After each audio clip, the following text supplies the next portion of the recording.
Je m'appelle Isabelle Ruelland, j'ai 54 ans.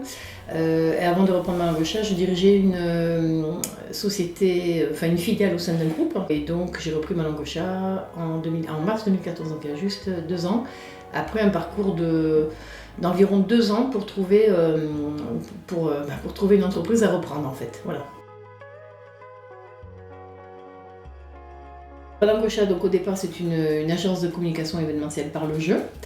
Elle a été créée il y a 11 ans par un fanat, un mordu d'énigmes qui donnait des rendez-vous à sa fiancée dans Paris avec des énigmes.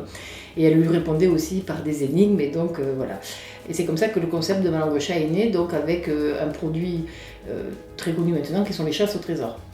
Donc aujourd'hui, Malangocha, bien sûr, ça a évolué depuis. On a d'autres types de produits, toujours basés sur le jeu, sur les énigmes, sur la narration. On travaille avec des auteurs.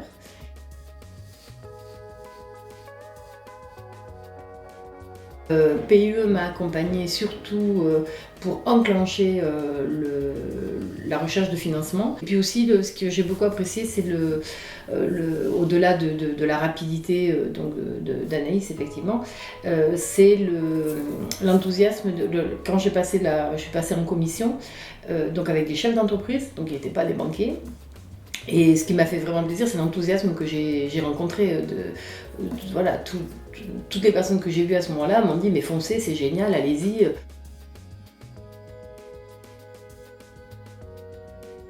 Nous, on est remplis d'anecdotes, puisqu'en fait, dans nos produits, la particularité, c'est qu'on fait intervenir des comédiens. On a des exemples assez fréquents de joueurs qui rencontrent un premier comédien, sans comprendre que c'est un comédien, donc il y a un échange, mais quand même au bout d'un moment, une fois que le comédien est parti, ils se disent c'est quand même bizarre que cette personne justement, elle soit encore...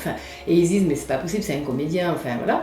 Et après ils rencontrent sur leur chemin d'autres personnes qui ne sont pas des comédiens, qui sont des gens dans la rue, et à ce moment-là il y a des quiproquos terribles avec notamment, alors une fois c'est avec un SDF, ils étaient persuadés que c'était un comédien alors que c'était vraiment un SDF qui faisait la manche, enfin voilà, on a plein d'histoires comme ça.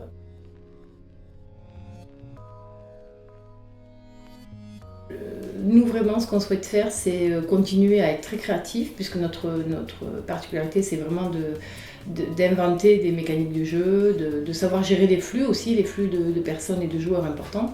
Et donc, c'est vrai qu'on souhaite vraiment consolider tout ça avec une activité plus pérenne, plus solide, qui est la formation par le jeu. Voilà. Donc, notre ambition, c'est vraiment, à 2 ans, d'avoir une deuxième activité qui représente au moins 50% de notre chiffre d'affaires actuel.